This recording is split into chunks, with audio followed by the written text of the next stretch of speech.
करना चाहते हो तो दुनियादार से प्यार मत कीजिएगा, आमना के लाल से प्यार कीजिए। बेनिफिट दुनिया में मिलेगा और मरने के बाद मैदान महशर में भी मिलता हुआ नजर आएगा।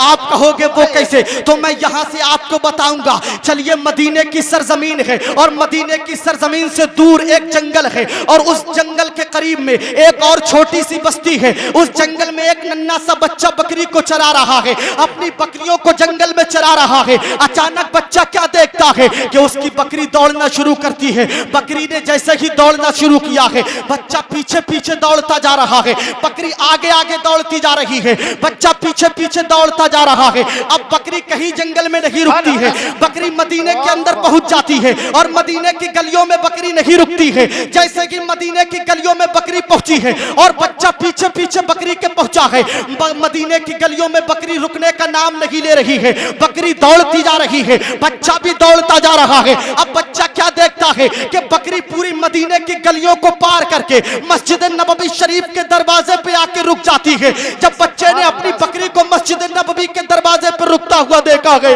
अब बच्चा भी पीछे खड़ा हो जाता है और बकरी इस तरीके से देख रही है कि वो जैसे किसी का इंतजार कर रही हो, जैसे वो किसी का वेट कर रही हो, जैसे वो किसी का इस्तकबाल कर रही हो, जैसे वो किसी का वेलकम कर रही हो, जैसे वो किसी का स्वागत कर रही हो, जैसे वो किसी का खैर मकदम कर रही हो। बकरी की ये आदत देखता है, बकरी की ये जुर्रत और जसारत देखता है, बकरी की ये मिन्नत और सिमाजत देखता है।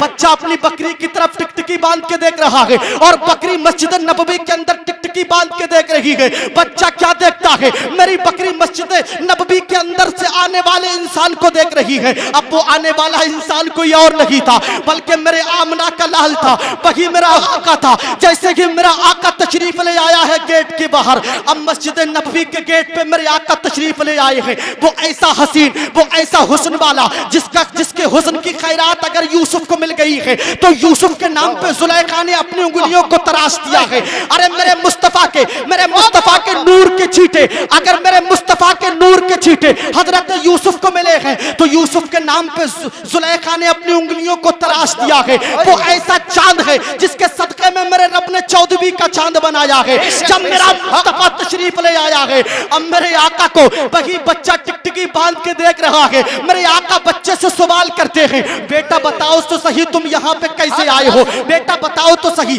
तुम्हारे यहाँ पर आने की जरूरत कैसे पेश आई है। वो 8 या 9 साल का बच्चा मेरे आका से कहता है, आका मैं ऐसे ही नहीं आया हूँ, अरे मैं तो कभी मस्जिद नबवी के गेट पे आया ही नहीं हूँ, इसलिए कि मैं तो मुसलमान ही नहीं हूँ, मैं तो मुसलमान नहीं हूँ, मैं तो एक यहूदी का बेटा हूँ, मैं तो एक यहूदी का बच्चा हूँ। मेरी बकरी चर रही थी जंगल के अंदर, लेकिन मेरी बकरी ने अचानक दौड़ना शुरू किया और मस्जिद नबवी के गेट पे आके रुक गई है, इसलिए मैं अपनी बकरी को देखने आया हूँ। मेरे मुस्तफा ने कहा, बेटा अब तुम्हारी बकरी मिल गई है, अब तुम घर पे चले जाओ। वो बेटा कहता है, अरे आप बताइए तो सही आप है कौन, मैंने आपसे ज्यादा हसीन तो कभी देखा ही नहीं, मैंने आपसे ज्यादा महजबी और महापारा किसी को देखा ही नहीं, अरे आप बता तो दे कि आपका नाम क्या है। जब बेटे ने इतना पूछा था मेरे कमली वाले आका से, जब मेरे करीम आका से इतना पूछा था तो मेरे आका बरजस्ता इरशाद फरमाते हैं, बेटा तू ही बता दे कि तुझे मैं कौन लगता हूँ। बच्चा कहता है, मैं आपको नहीं जानता, तो मेरे आका फरमाते हैं, बेटा मैं कोई और नहीं हूँ बल्कि मुझे मोहम्मद रसूलुल्लाह कहते हैं, मैं अल्लाह का हबीब हूँ। जब बच्चे ने इतना सुना है तो बच्चा कहने लगता है, आका अब तो मैं आपके सामने से जा ही नहीं सकता, आका अब तो मैं जाऊंगा नहीं। मेरे आका फरमाते हैं, बेटा फिर क्या चाहता है। बच्चा कहता है, मेरे आका जरा आप मुझे अपने इस्लाम में दाखिल कर लीजिए, मुझे कलमा पढ़ा के मुसलमान कर लीजिए, तब मैं अपने घर पे जाना चाहता हूँ। अब बच्चे ने अपने इश्क का सौदा मुस्तफा के हाथों पे कर दिया है, बच्चे ने अपना दिल जो है वो मुस्तफा के कदमों पे कुर्बान कर दिया है और कलमा पढ़ के मुसलमान हो गया है। तभी तो शायर ने कहा था, नबी की खुल्के अजीम तर ने सभी को कलमा पढ़ा के छोड़ा, आगो पत्थर के जोते पुजारी उन्हें भी कलमा पढ़ा के छोड़ा। उमर ने गुस्से में चूर इतने चले थे हजरत को कत्ल करने, मगर रिसालत की एक नजर ने उन्हें भी कलमा पढ़ा के छोड़ा। वाह वाह वाह, नारे तकबीर, नारे रिसालत, नारे गौस, जश्न गौसुल वरा, इश्क मोहब्बत, नारे तकबीर। अब बच्चे से मेरे आका फरमाते हैं बेटा अब तो तेरी बकरी मिल गई है, अब घर चला जा। कहता है चला जाऊंगा। मेरे आका कहते हैं बेटा तेरी माँ घर पे इंतजार कर रही होगी, जरा चला तो जा अपने घर पे। अब बेटा वहां से अपने घर पे आ जाता है, लेकिन वो तो मुस्तफा के हाथों पे अपने दिल का सौदा करके आया था। अब शाम को सोता है तो नबी नबी करता है, सुबह को उठता है तो नबी नबी करता है। माँ उसकी माँ जिंदा थी और माँ ने बेटे से पूछा मेरे लाल जरा ये तो बता कि तू ये किसका नाम लेता है, मेरे लखते जिगर जरा ये तो बता ये नाम तू किसका जपता है, ये किसके नाम की माला तू जपता रहता है। बेटा कहता है अम्मी जान मैं बहुत ज्यादा कुछ तो नहीं जानता, लेकिन मैं इतना जानता हूँ एक दिन बकरी चरा रहा था, बकरी के सहारे मस्जिद नबवी के दरवाजे पे पहुंच गया। वहां पे एक इतने हसीनो जमील को मैंने देख लिया, उसका नाम मोहम्मद रसूलुल्लाह है, वो अपने आप को अल्लाह का रसूल बताता है। ऐ मेरी अम्मी जान मैंने उसके हाथों पे अपने दिल को कुर्बान कर दिया है, उसके कदमों पे अपने दिल को कुर्बान कर दिया है, मैंने अपने दिल की सौदा उसके हाथों पे कर दी है। अम्मी जान अब तो मेरा हाल चाहे कुछ भी हो, अब मेरा हश्र चाहे कुछ भी हो, मैं तो नबी के नाम के तराने पढ़ता रहूंगा, मैं तो नबी के नाम की सदाएं बुलंद करता रहूंगा। जब बेटे ने इतना कहा तो अम्मी जान उसकी कहती है ऐ मेरे लखते जिगर तेरे बाप का साया तो तेरे सर से बहुत पहले उठ चुका है, बेटा तू यतीम तो बहुत पहले हो चुका है। तुझे मालूम है तेरे घर के अंदर सिर्फ तेरा एक चचा है जिसके सहारे से हमारे घर का खर्च चलता है। बेटा अगर तेरे चचा को पता चल गया वो तो मुस्तफा का बागी है, अगर तुझे अगर तेरे चचा को पता चल गया कि तू मुस्तफा का कलमा पढ़ चुका है तो वो मुझे भी घर में नहीं रखेगा और तुझे भी घर से बाहर कर देगा। बेटा अगर कोई राज की बात है तो चुपके से कर लिया कर, बेटा अगर कोई राज की बात है तो थोड़ा हटके कर लिया कर। अम्मी से कहता है ठीक है अम्मी जान, लेकिन अलगरज उसकी माँ को उसको चचा उसके घर से निकाल देता है। अब माँ का बाप का साया तो पहले ही उसके सर से उठ चुका था, बच्चा यतीम तो पहले ही हो चुका था, लेकिन उसकी माँ को भी उसके घर से निकाल दिया जाता है। ऐसे मराबा के गयूर मुसलमान हो, समर नस्बी का पैगाम अपनी तख्तिये दिल पे नोट करने की कोशिश करना। जब उस बेटे की माँ को उसके घर से निकाला जाता है तो वो माँ अपने घर से तो निकल जाती है, लेकिन मक्के की सरजमीन पे एक दूसरे शौहर से शादी कर लेती है, एक दूसरे शख्स से शादी कर लेती है, शरी एतबार से निकाह करके अपना कयाम दूसरे घर में बना लेती है, अपना डेरा दूसरे घर में डाल लेती है। अब वो बच्चा वहीं पे तने तनहा रह जाता है, अपने चचा के जेरे साए पर बांध चढ़ रहा है, लेकिन मुस्तफा के नाम अपने दिल को कर चुका है। ऐ सुन्नियों अगर इश्क हो तो ऐसा हो, बच्चे ने नबी का नाम लेना नहीं छोड़ा। अब चचा की बकरी चराता है तो नबी नबी करता रहता है, जंगल में जाता है तो नबी नबी करता रहता है, लेकिन एक दिन क्या देखता है कि जंगल में बकरी चरा रहा है और एक खजूर के दरख्त के साए के नीचे बैठ के नबी नबी की माला जप रहा है। उसका चचा जंगल में तशरीफ ले आता है और देखता है बकरियों का रेवड़ कहीं और है, बकरियों की लंबी कतार कहीं और चुग रही है, चल रही है, और ये बच्चा नबी नबी कहीं और कह रहा है, ये बच्चा नबी नबी की सदाएं खजूर के दरख्त के नीचे लगा रहा है। जब बच्चे को देखा उसके चचा ने तो जाके हाथ पकड़ के झड़क के कहता है बेटा बता तो सही तू यहाँ पे क्या कर रहा है और किसके नाम की माला जप रहा है। जब इतना कहा नारे तकबीर, नारे रिसालत, फैजाने गौसे आजम, मसलके आला हजरत, शहंशाही तरन्नुम जनाबी फहीम अख्तर, शारे अहले सुन्नत जनाबी गुलफाम हसानी, उलमाए अहले सुन्नत, इश्क मोहब्बत, इश्क मोहब्बत।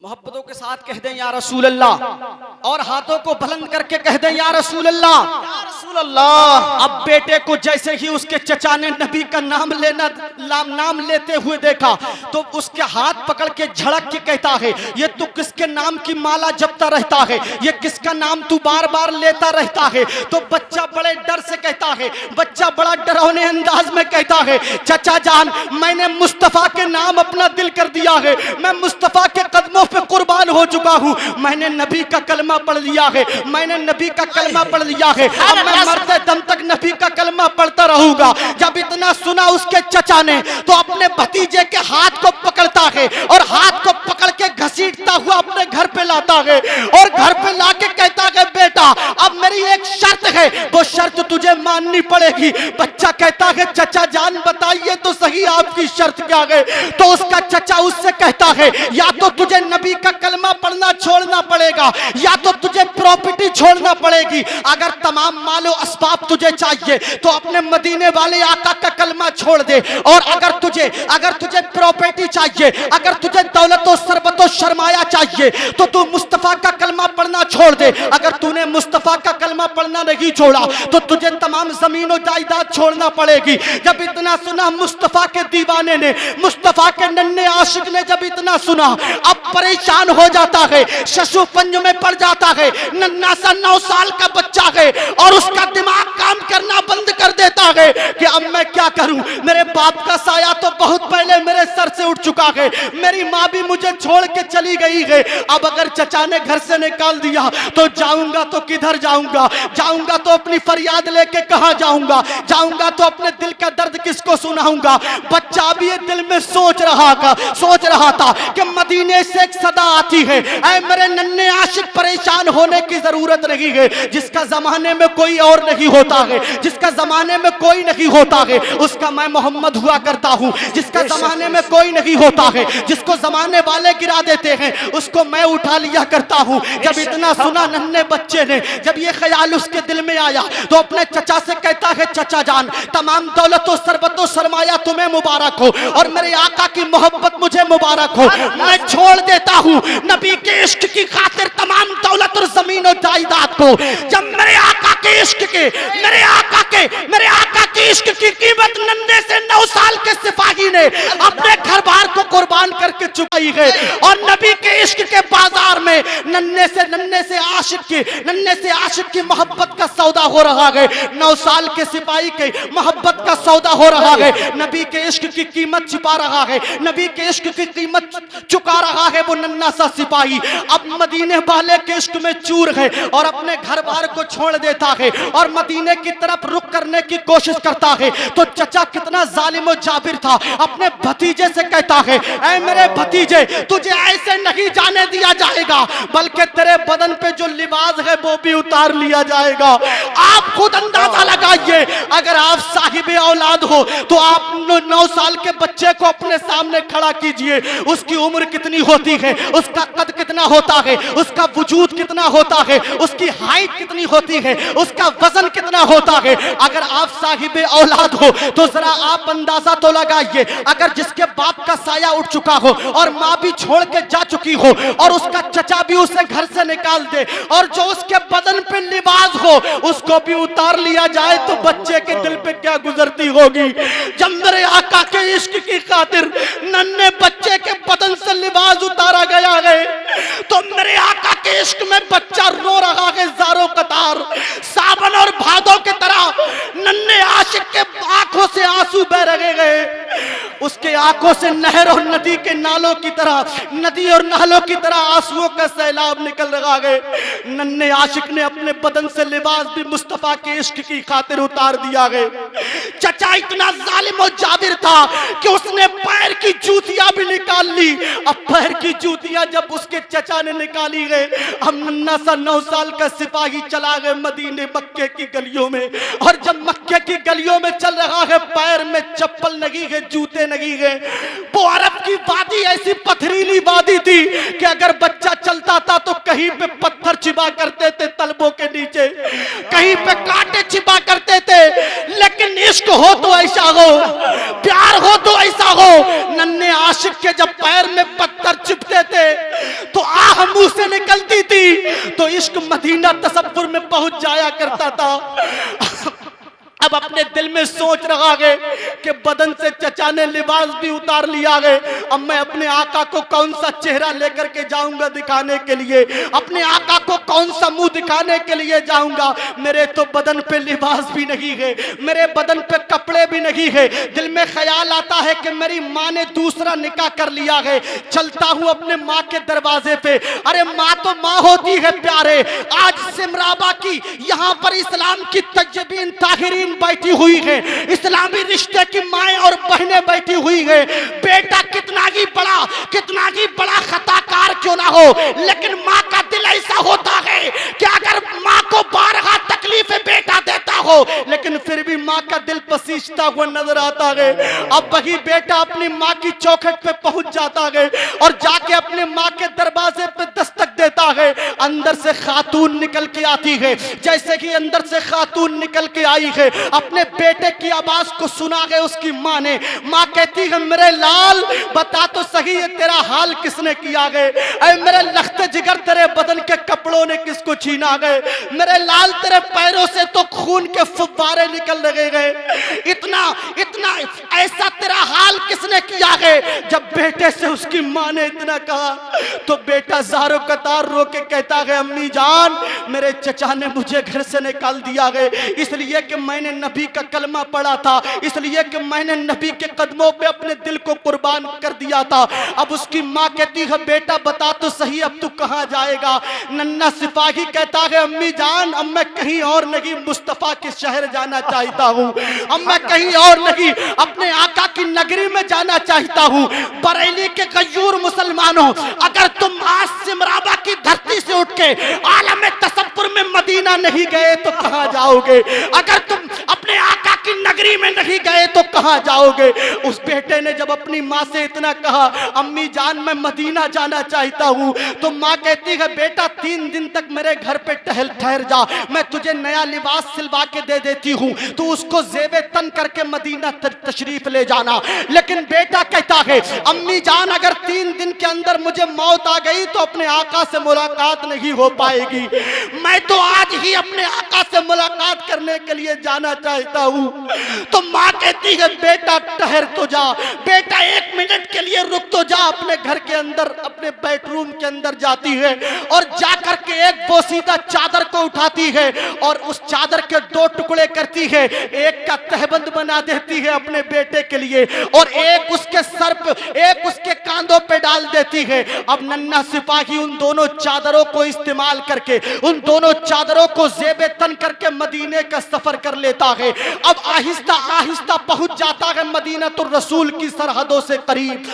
जैसे ही मुस्तफा की नगरी में पहुंचा है, जैसे कि मुस्तफा के शहर पहुंचा है और मस्जिद नबवी की सीढ़ियों पे जाके बैठ जाता है नन्ना सा बच्चा और दिल में ये ख्याल पैदा होता है, दिल में बेटा ये सोच रहा है कि मेरे बदन पे तो पूरा लिबास भी नहीं है, मेरे पैरों में तो जूतियां भी नहीं है, मेरा चेहरा गर्द आलूदा है, मेरी जुल्फे भी बिखरी हुई है, पूरा बदन गर्द में सना हुआ है, पूरा बदन दश्त में अटा हुआ है। मेरे आका ने मुझे आवाज दे दिया तो अपने आका को कौन सा चेहरा दिखाऊंगा?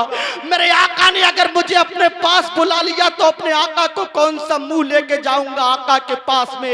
ये बात सोच रहा था नन्ना सा आशिक, लेकिन मेरे मुस्तफा अंदर से मुलाहिजा कर रहे थे। अपने गुलाम हजरत सिद्दीक को बुलाते हैं, आवाज देते हैं, सिद्दीक मेरे करीब आओ। मेरे आका के यारे गार सिद्दीक अकबर चले जाते हैं आका के पास में और जाके कहते हैं, या रसूल अल्लाह अलैहिस्सलातु वत्तस्लीम बताइए क्या हुक्म है? मेरे आका फरमाते हैं, ऐ मेरे सिद्दीक तुझे मालूम नहीं है मेरा नन्ना आशिक मस्जिद नबवी की सीढ़ियों पे बैठा हुआ है, उसको जरा बुला के मेरे करीब में ले आओ। जब मेरे आका के यारे गार हजरत सिद्दीक अकबर गए उस छोटे से बच्चे के पास में और जाके कहा है, बेटा तुम्हें मेरे आका बुला रहे हैं। जब उस बेटे ने इतना सुना, अब अफसर सिद्दीक अकबर उसका हाथ पकड़े हुए गए। सिद्दीक अकबर नन्हे से बच्चे का हाथ पकड़ के मुस्तफा की बारगाह में ला रहे गए, लेकिन बेटा कह रहा है, अरे मुझे आप कहां लेके जा रहे हो? सिद्दीक अकबर कहते हैं, जिसके इश्क में तूने घर बार छोड़ा है वो मदीने वाला आका तुझे बुला रहा है। तो बच्चा बर्जस्त अर्ज करता है, अरे मुझे ऐसे तुम सरकार की बारगाह में लेके जा रहे हो, मेरे बदन पे लिबास भी नहीं है। जैसे कि बच्चे को मेरे आका ने देखा तो मेरे आका अपने नन्हे से आशिक को सीने से लगा लेते हैं और कहते हैं, बेटा परेशान होने की बात नहीं है, तू मेरे सीने से लग जा।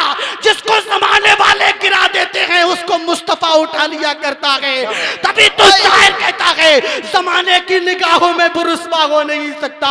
नबी करते जिसे ऊंचा वो नीचा हो नहीं सकता। इश्क हो तो इश्क का मतलब समझ में आएगा, उनका रुतबा जाहिलों की कब समझ में आएगा। मेरी मानो मुस्तफा से इश्क करना सीख लो, इसमें कितना फायदा है तब समझ में आएगा। सुभान अल्लाह, सुभान अल्लाह। बहुत बहुत वाह, इसमें कितना फायदा है तब समझ में आएगा। मेरी मानो मुस्तफा से इश्क करना सीख लो, इसमें कितना फायदा है तब समझ में आएगा। आज दुनियादार से प्यार करते हो, आपको दुनिया की मोहब्बत में कुछ नहीं मिलेगा। अगर मोहब्बत की मेहनत आपको वसूल करना है तो मदीने वाले आका से प्यार कर। जी जी जी, अगर मदीने वाले सरकार से आपने प्यार कर लिया और मेरे आका को आपके प्यार पे प्यार आ गया तो कसम खुदा की दुनिया की बहारें तुम्हारे लिए हैं, जन्नत के नजारे तुम्हारे लिए हैं, जन्नत के नजारे तुम्हारे लिए हैं। अब मैं अपनी तकरीर को यहीं पे ख़त्म करता हूँ। किल्लत वक्त की मुतालियात, किल्लत वक्त की तलवार मेरी मुतालियात गर्दन में अबेज़ा है। मैं और आप सब मिल के कलमा शरीफ पढ़ लें, ला इलाहा इल्लल्लाह मुहम्मदुर रसूलुल्लाह सल्लल्लाहु तआला अलैहि वसल्लम, अस्तगफिरुल्लाह रब्बी मिन कुल्ली दम्बिन व अतूबु इलैहि व मा अलैना इल्लल बलाग। अस्सलामु अलैकुम।